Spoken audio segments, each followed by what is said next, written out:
Agatha கிறிஸ்டியின் ஸ்டைல்ஸில் நடந்தது என்ன? அத்தியாயம் 5. அது ஸ்ட்ரிச்னைன் கிடையாது இல்லையா? கிளர்ந்தெழும் நிஜமான உந்துதலில் இதை எங்கே கண்டுபிடிச்ச என கேட்டேன் நான். குப்பை கூடையில் கையெழுத்தை அடையாளம் காண முடியுதா? முடியுது. இது திருமதி எமிலியுடையது. ஆனா இதோட அர்த்தம்? பாய்ரோ தோள்களை குலுக்கினான். என்னால் சொல்ல முடியல. ஆனா இது சில ஆலோசனைகளை தருது. சட்டென ஒரு மூர்க்கமான கருத்து என்னுள் ஒளிர்ந்தது.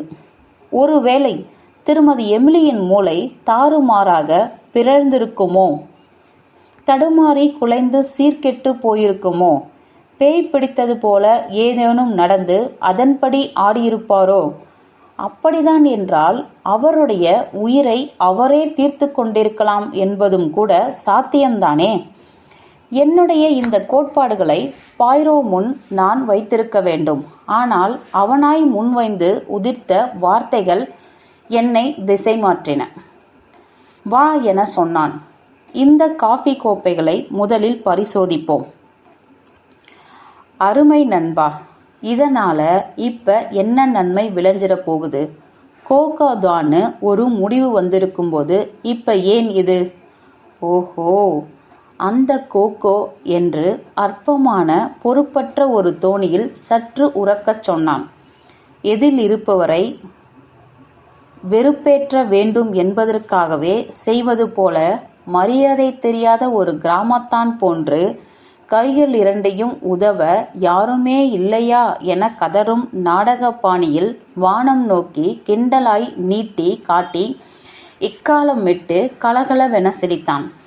நீ என்ன செய்தாலும் என்று விடுவதாய் இல்லாமல் தொடர்ந்த நான், கோபத்தை உள்ளே மறைத்து பேசும் ஒரு குரோதனாய், காஃபி கோப்பையை திருமதி எமிலி தன் கையோடு மாடிக்கு கொண்டு போயிருக்காங்க.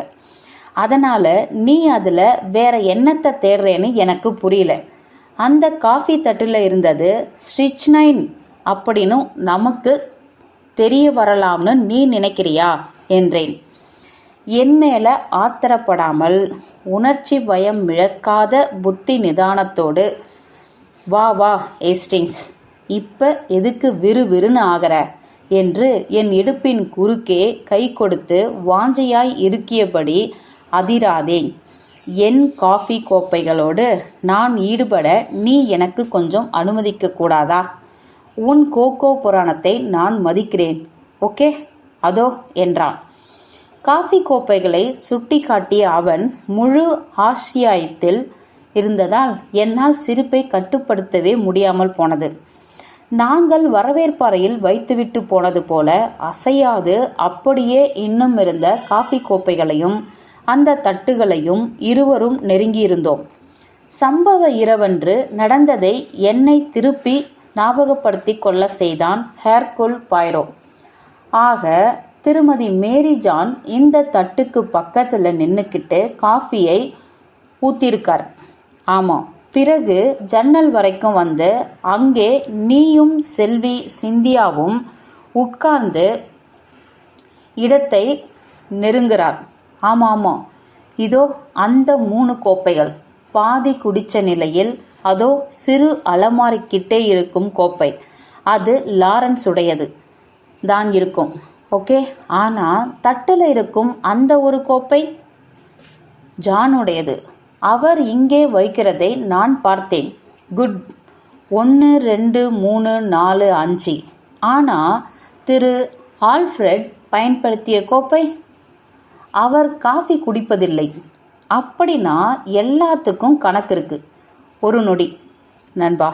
மிகுந்த சிரத்தையோடு ஒவ்வொரு கோப்பை அடியிலையும் தங்கியிருந்த படிவத்திலிருந்து ஓரிரு சொட்டுகளை எடுத்த பாய்ரோ அவற்றை தனித்தனி சோதனை குழாய்களில் இட்டு மூடினான். அப்படி செய்யும்போது அவற்றை கொஞ்சமாய் சுவைத்தும் கொண்டான். அவனுடைய முகபாவம் அப்போதெல்லாம் வினோத உணர்ச்சி கொண்டது. அவ்வாறு நான் கவனித்த அவனுடைய முகபாவங்களில் பாதி புதிராகவும் பாதி கவலை அகன்றதாகவும் இருந்தன என்றுதான் நான் விவரிக்க வேண்டும். என்று இறுதியாய் பெருமூச்சு விட்டேன். சொன்னான். இப்போ எல்லாம் வெளிப்படையா தெரியுது. எனக்கு ஓர் எண்ணம் இருந்தது. ஆனால் அது முழுக்க முழுக்க தவறு. ஆமாம், மொத்தமா நான் தப்பா இருந்திருக்கேன். இது அதிசயம், விசித்திரம். பரவாயில்ல, போகட்டும். அவனுடைய வழக்கமான அலட்சிய தோல் குழுக்களை வெளியிட்டு அவனுடைய மண்டையை துளைத்தெடுத்து கவலை அளித்து கொண்டிருந்த அந்த எதையோ அவன் தனது சிந்தனையிலிருந்து தூக்கி எறிந்தான். இந்த காப்பியின் மீது ஆவேசம் பிடிவாதமாய் அவன் இயங்கியது.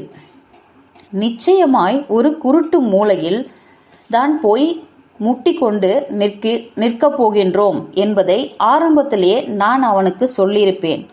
ஆனால் நாவடக்கம் காத்தேன். இப்பொழுது போல எப்படியும் ஒரு நாள் தெரிந்துதானே ஆக வேண்டும். அறையிலிருந்து உள்ளே வந்து கொண்டிருந்த ஜான் காலை டிஃபன் தயார் என அறிவித்தார். நீங்களும் எங்களோட சாப்பிடலாம் இல்லையா திருமிகு பாய்ரோ? பாய்ரோ பரிபூரணமாக ஏற்றுக்கொண்டான். நான் ஜானை கவனித்தேன். ஜானுக்கு தலைக்கு மேலே வேலை இருந்தது. தந்தி அனுப்புவது, முதல் தந்தி எவிலியின் ஹோவர்ட்டுக்கு போனது, செய்தித்தாளுகளுக்கு துக்க செய்தியை எழுதி தருவது, இப்படியாக வீட்டின் மூத்தவனிடம் இருந்து ஒரு மரணம் கறக்கும் அத்தனை வருத்தம் தோய்ந்த கடமேலியும் கரைந்து போயிருந்தார் அவர். விஷயம் எப்படி போயிட்டு இருக்குன்னு சொல்ல முடியுமா என கேட்டார். உங்க துப்பறியும் வேலையெல்லாம் என் அம்மாவின் மரணம் ஒரு இயற்கையான மரணம்னு சுட்டி காட்டுதா, இல்லை எங்களை நாங்களே மோசமான விசாரணைகளுக்கு தயார்படுத்திக்கணுமா? எனக்கு என்ன தோணுதுன்னா திரு ஜான் என்று ஆபத்தை உள்ளடக்கிய கடுமையான குரலில் ஆரம்பித்த பாய்ரோ, தப்பான கற்பனைகளில் உங்களை போட்டு நீங்களே பிசைஞ்சிக்காம இருந்தீங்கன்னா நல்லது என்றான். பிறகு உங்க மற்ற குடும்பத்தாருடைய அபிப்பிராயங்களை எப்படி போகுதுன்னு சொல்ல முடியுமா என கேட்டான். ஒன்றும் இல்லாத பாத்திரத்துக்குள்ள புதையில தேடிக்கிட்டு இருக்கோம்னு ஸ்திரமாய் இருக்கான் என் தம்பி லாரன்ஸ். மாரடைப்பால் மரணம் சம்பவிச்சது என்பதற்கு ஆதாரமா எல்லாமே சாட்சியா நிற்குது என்பது அவனுடைய பக்கம். அப்படியா சொல்றாரு? இது என் ஈடுபாட்டை அதிகரிக்குது ஜான். ரொம்ப அக்கறையா எனக்குள்ளே உண்டாக்குது என மிருதுவாய் முணுமுணுத்தான் அவன். அவங்க திருமதி மேரி ஜான்? சிறு மேகமூட்டம் போன்ற உணர்வு ஜானின் முகத்தில் திரையிட்டது. இந்த விஷயத்துல அவளுடைய கருத்து என்னென்ன என்பது பற்றி எனக்கு சிறு துளி கூட தெரியாது. இப்பதில் உரையாடலில் சில கண நேரம் இறுக்கத்தை உண்டு பண்ணி தந்தது. அசிங்கமாய் நிறைந்த அமைதியை சிறு பிரயத்தனப்பட்டு ஜானே உடைத்தார். திரு ஆல்ஃபிரட் திரும்பிட்டார்னு நான் சொன்னேன் இல்லையா? சொல்லலை. பாய்ரோ ஒப்புதலாய் தலையை வளைத்தான். இது நிம்மதியற்ற இந்த நிலைமையில கூட சேர்ந்துக்கிட்ட ஒரு தர்ம சங்கடமாக இருக்கு. எல்லோருக்கும் எப்பவும் போல சாதாரணமாக தான் அவரை நடத்தணும். ஆனால் முடியலையே. கொலைகாரனா இருக்குமோன்னு நாம் சந்தேகப்படுறோம்.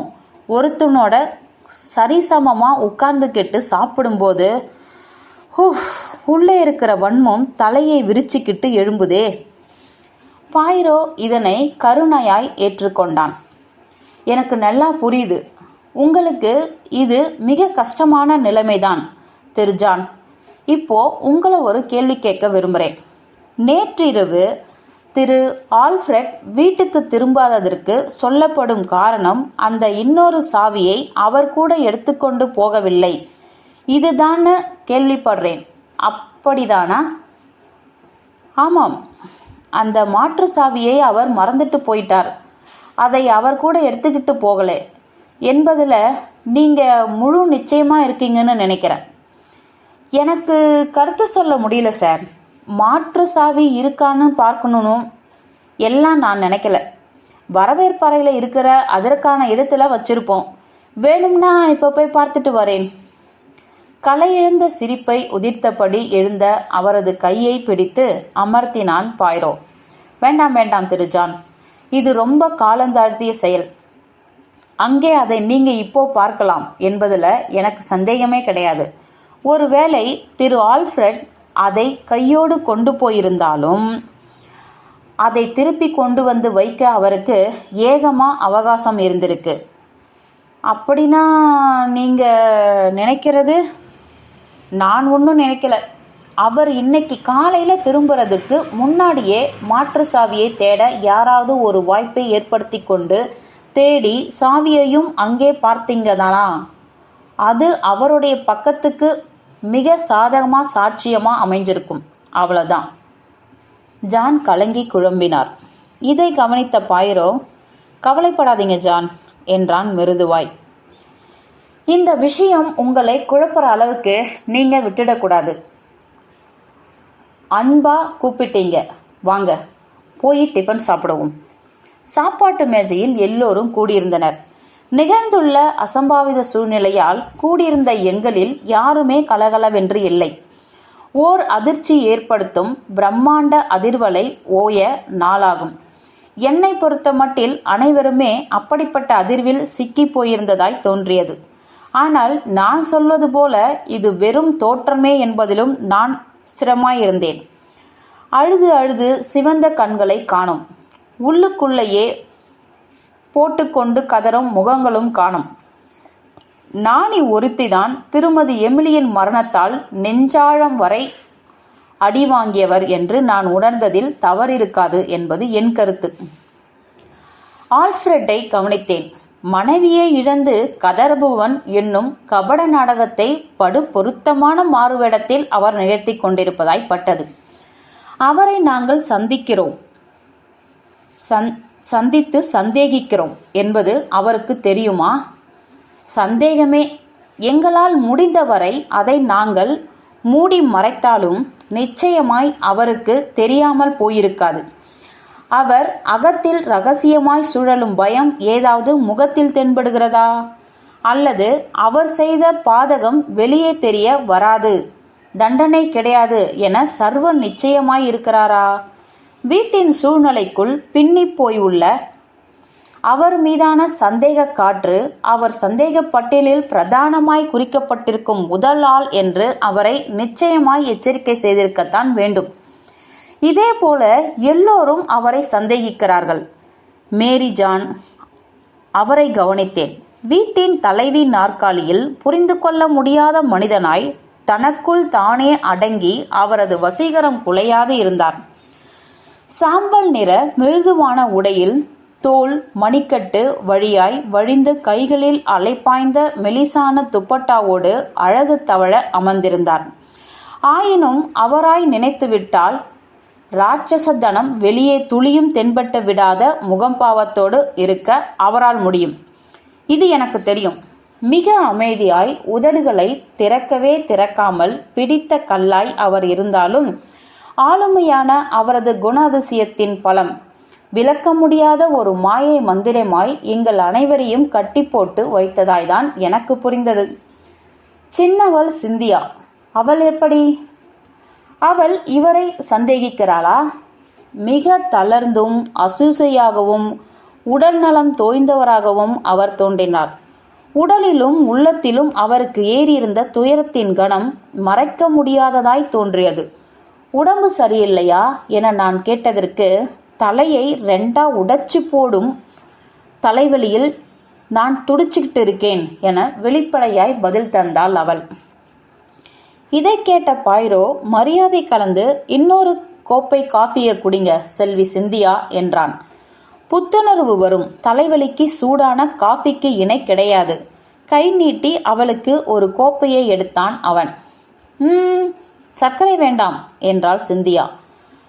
அவன் சர்க்கரை பாத்திரத்துக்கு கையை கொண்டு போவதை பார்த்து, சர்க்கரை வேண்டாம் ஆச்சரியமாக கேட்டான் பாயிரோ.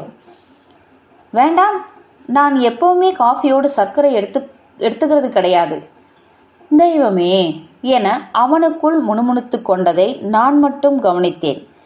இது ஒரு வித்தியாச குறிப்பு. விறுவிறுவென்று அவனை ஆர்வம் மேலோங்க நோட்டம் விட்டேன். உள்ளுக்குள் அமுக்கப்பட்ட ஒரு கிளர்ச்சியில், ஒரு உத்தியோகத்தில் அவன் விழுந்து விட்டதை அவனுடைய முகம் காட்டிக் கொடுத்தே விட்டது.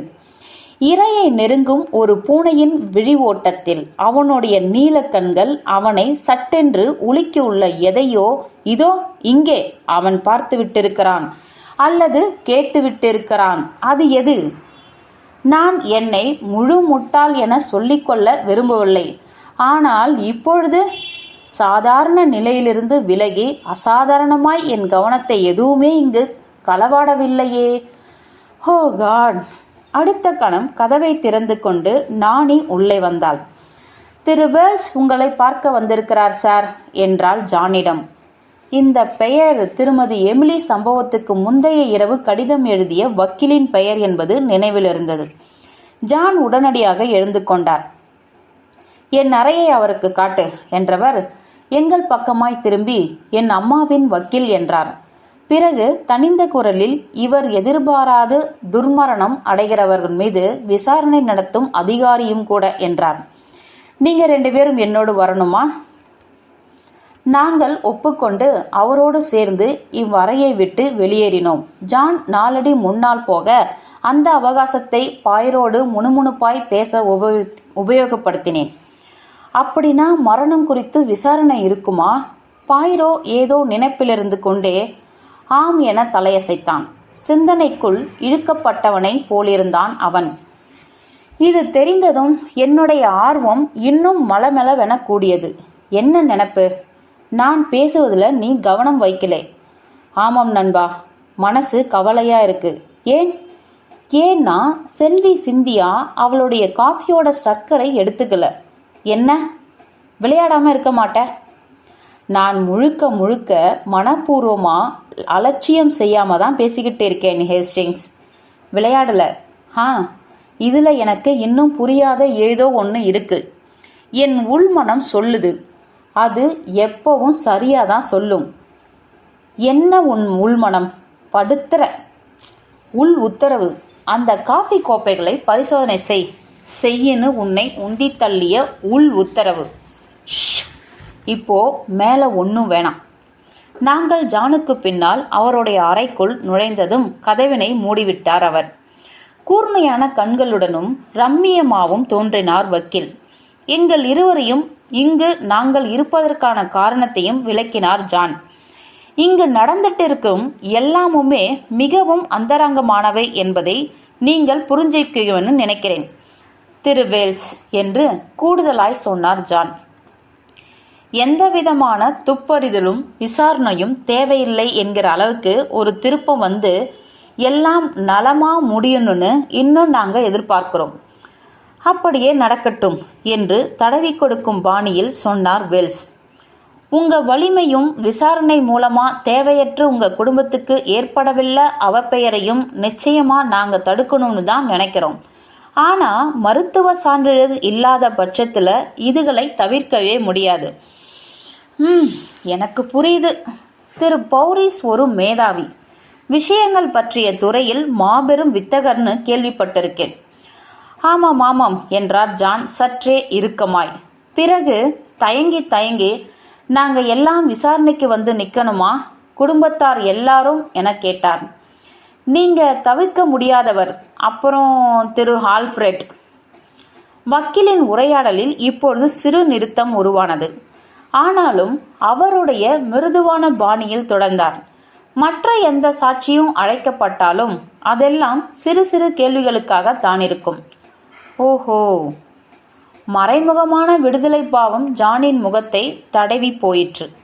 இதற்கு எக்காரணமும் இங்கு தென்படாததால் இது எனக்கு புதிராய்ப்பட்டது. அது பற்றி நீங்க இன்னும் ஒன்றும் நினைச்சிருக்க மாட்டேங்கன்னு தெரியுது. வெள்ளிக்கிழமை வச்சுக்கலான்னு பார்த்தேன். மருத்துவர்களுடைய அறிக்கை வர்றதுக்கு இது நல்ல அவகாசம் ஏற்படுத்தி தரும். பிரேத பரிசோதனை இன்னைக்கு ராத்திரி தானே? ஆமாம். எனில் இந்த ஏற்பாடு உங்களுக்கு வசதியா? படு சுத்தமா. தகவல் எனக்கு கிடைச்சதும் நான் எந்த அளவுக்கு உடைந்து போனேன்னு சொல்ல முடியல திரு ஜான். இதை முடிக்க உங்களால் எந்த உதவிகரமும் நீட்ட முடியாதா? திருமிகு வேல்ஸ் இடைமறித்தான் பாய்ரோ. நாங்கள் உள்ளே வந்ததிலிருந்து முதல் முறையாய் ஆமாம், நேற்றிரவு உங்களுக்கு திருமதி எமிலி கடிதாசி எழுதினதா தெரிய வந்திருக்கு. அந்த கடிதத்தை இன்னைக்கு காலையிலே நீங்க கிடைக்க பெற்றிருக்கணும். கிடைச்சது. ஆனா அதுல எந்த தகவலும் இல்லை. ஏதோ வெகு முக்கியமான ஒரு சமாச்சாரத்தில் என்னுடைய அறிவுரை வேணுங்கிறதால அவங்கள இன்னைக்கு காலையில் நான் வந்து பார்க்கணுன்னு குறிப்பு இருந்து ஒரு சீட்டு. அது என்ன சமாச்சாரமாக இருக்கும் என்பதை பற்றி ஒரு சிறு துப்பு கூட இதில் அவங்க உங்களுக்கு தரலையா? துரதிருஷ்டவசமாக இல்லை, பரிதாபம். அங்கு அமைதி. தன் சிந்தனைக்குள் இருந்த சில நிமிடங்கள் கிடந்தான் பாய்ரோ. பிறகு மீண்டும் வக்கீல் பக்கமாக திரும்பினான். திரு வெல்ஸ், ஒரு சிறு சமாச்சாரத்தை உங்ககிட்ட கேட்க பிரியப்படுறேன். சட்ட ரீதியானது, நான் அதிகம் அறியாதது. இந்த இக்கட்டில் நீங்கள் வெளியில் சொல்லலாம்னு தெரியல, இருந்தாலும் கேட்கிறேன். திருமதி எமிலி மரணிக்க நேர்ந்தால் யார் அவர்களுடைய பணம் அனைத்தையும் நேரடியாக அடைவாங்க? வக்கீல் சற்று தயங்கி பின் பதிலளித்தார். இது இன்னும் துரித காலத்தில் ஊருக்கே தெரிய போகுது திரு ஜான். எந்த ஆட்சேபனையும் காட்டலனா? எந்த ஆட்சேபனையும் கிடையாது என முடித்தார் ஜான். அப்படின்னா உங்கள் கேள்விக்கு பதில் தராமல் மழுப்ப இப்போ ஒரு தடையும் கிடையாது, சொல்கிறேன்.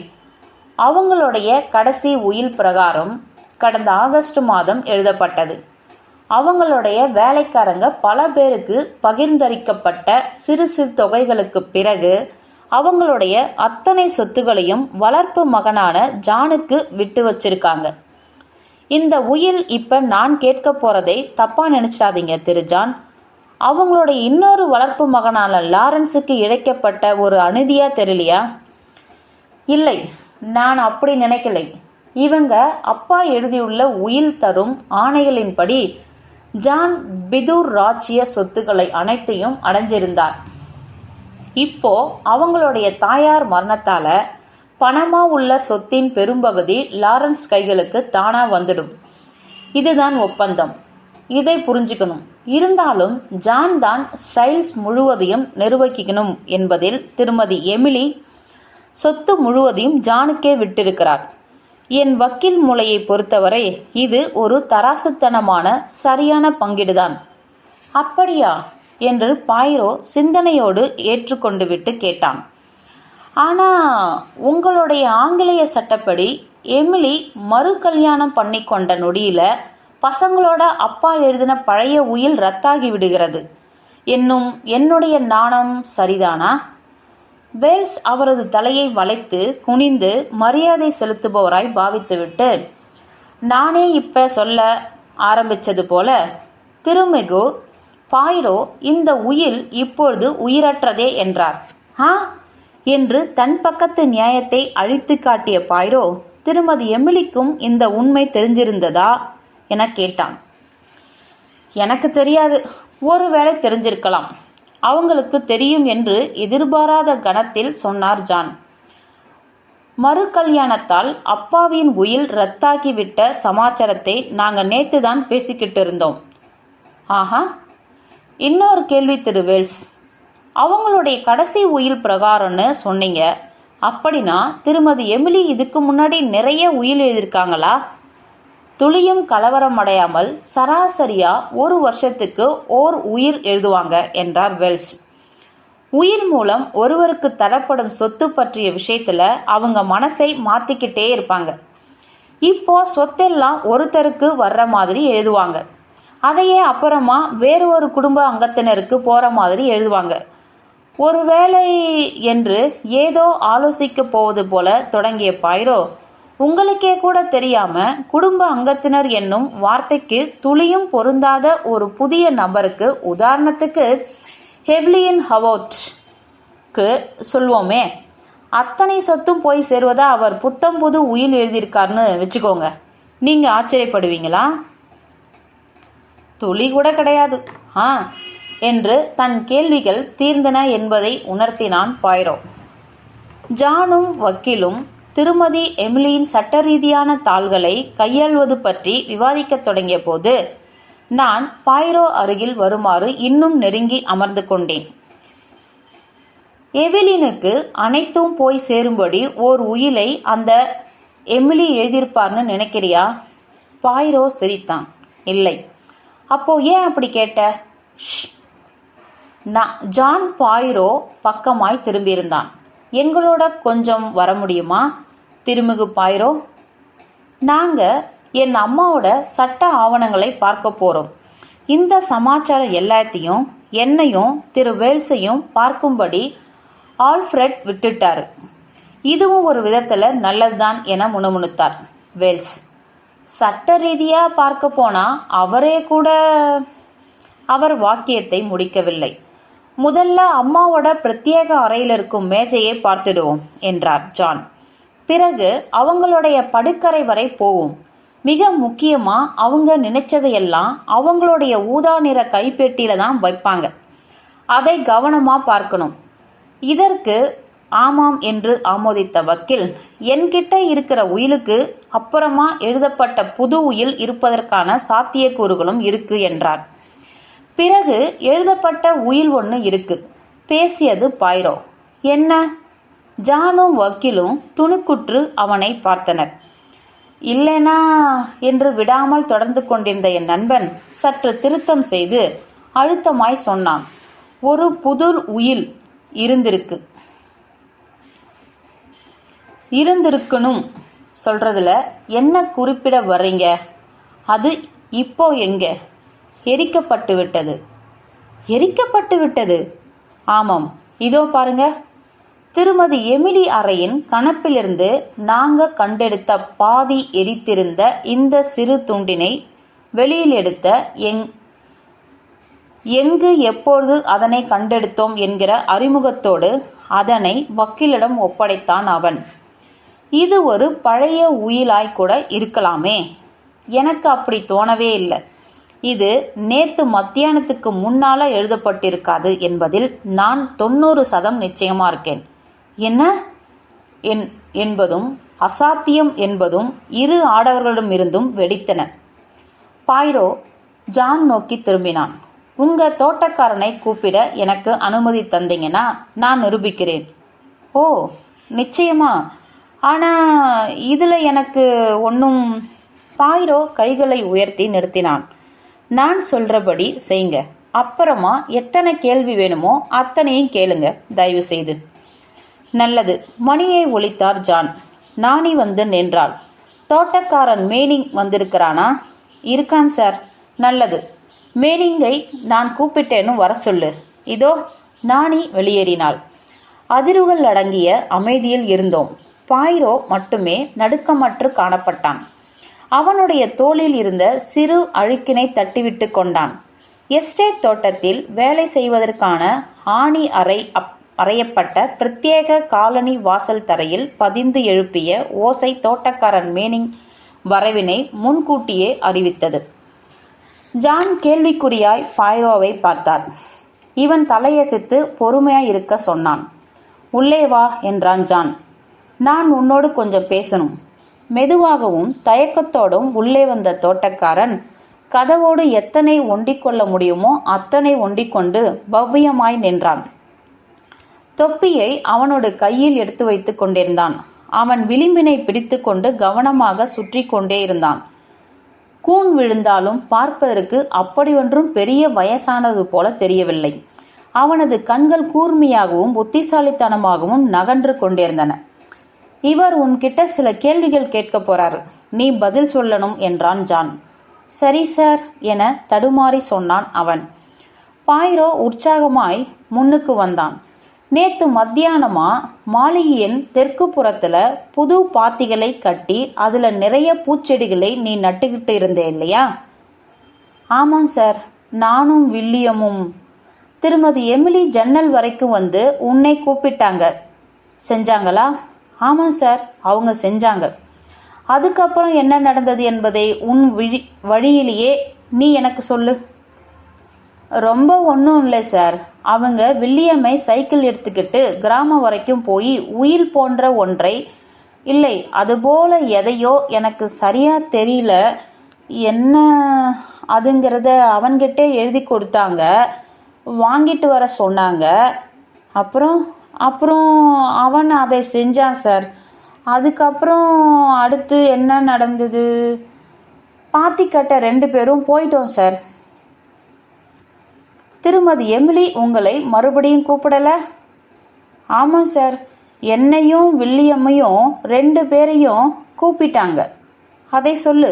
அதுக்கப்புறம் நேரா உள்ளே வர சொன்னாங்க.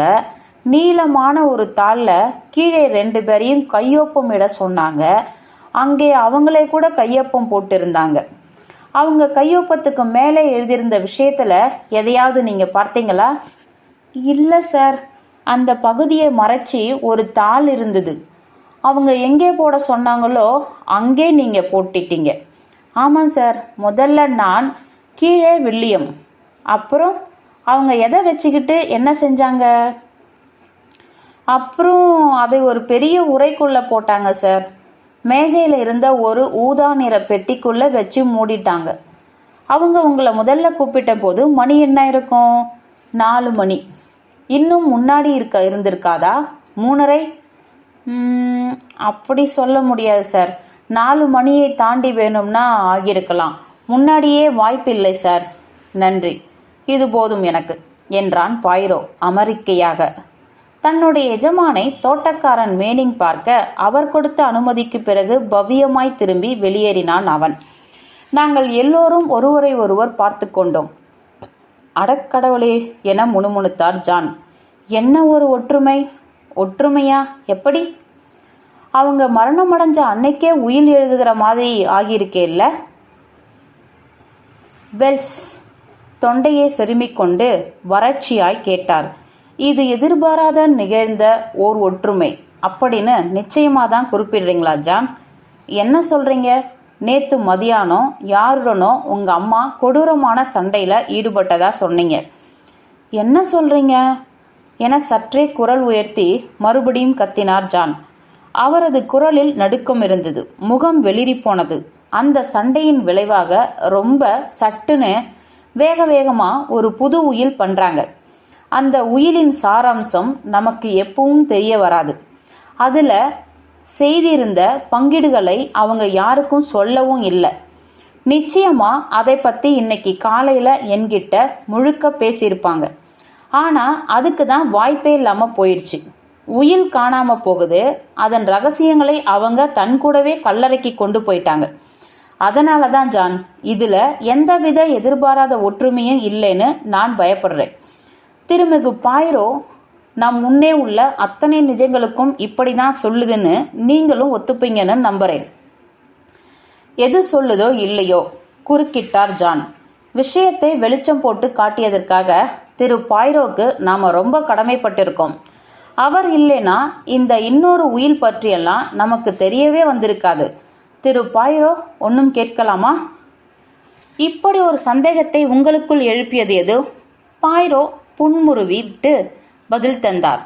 அவசர கிறுக்களாய் எழுதப்பட்டிருந்த ஒரு பழைய உரை, புதிதாய் அமைக்கப்பட்டிருந்த பூச்செடிகளுக்கான பாத்திகள்.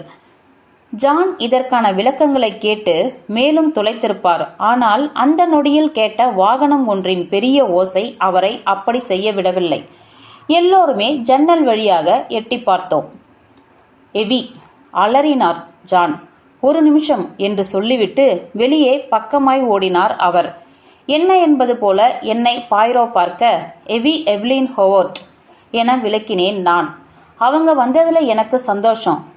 அதோ நெஞ்சில் அக்னி குஞ்சம் உரமும் கொண்ட ஒரு பெண் கூட இருக்கா.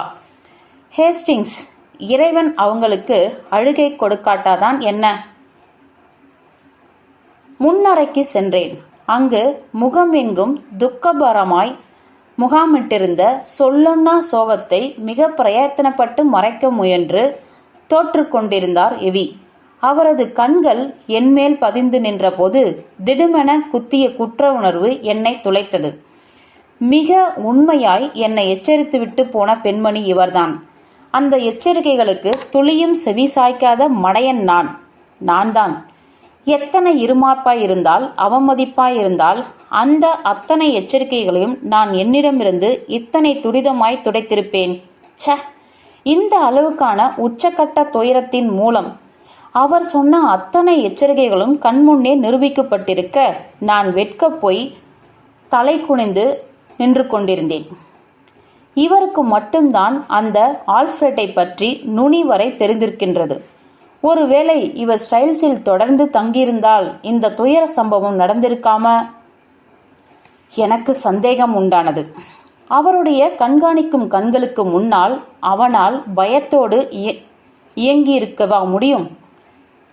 அவருடைய வழக்கமான இரும்பு பிடி கொடுத்து என்னுடைய கைகளை அவரே முன்வந்து குலுக்கிய போது சற்று லகுவானேன். அப்பொழுது என் கண்களை சந்தித்து எவியின் கண்கள் சோக விசனத்தில் இருந்தன. ஆனால் கடிந்து கொள்ளவில்லை. சிவந்து போயிருந்த இவரது இமைகளை பார்த்து நெஞ்சுடைந்து போகும் அளவுக்கு அவர் அழுதிருக்கிறார் என்பதை என்னால் உணர முடிந்தது. ஆயினும் அவருடைய முன் யோசனையற்ற முரட்டு சுபாவம் மட்டுமே மாறாமல் தான் இருந்தது. விஷயம் கிடைத்த அந்த நொடியே கிளம்பி வந்திருக்கேன். ராத்திரி டியூட்டி அப்படியே விட்டுட்டு வந்துட்டேன். வாடகை கார்ல சீக்கிரமா வர அதான் வழி. காலையில சாப்பிட ஏதாவது கிடைச்சதா எவி? ஜான் கேட்டான். இல்லை, கிடைச்சிருக்காதுன்னு நினைச்சேன். கூட வா, டிஃபன் இன்னும் தீரல, சூடா டீ தரவும் சொல்றேன் என்றவன் என் பக்கம் திரும்பினான். இவளை கொஞ்சம் கவனிச்சுக்க முடியுமா ஹேஸ்டிங்ஸ்? எனக்காக வெல்ஸ் காத்திருக்கார். ஓ, அதோ பாய்ரோ. எவி, இவர் நமக்கு பெரும் உதவியாய் இருக்கார். என்ன உளர்றே? நமக்கு உதவுறாரா? துப்பறிய? இங்கே துப்பறிய ஒன்றுமில்லை. இன்னுமா அவனை கைது செஞ்சு சிறைக்கு கொண்டு போகல? எவியின் சுயரூபம் தலை தூக்க மிரண்டான் ஜான்.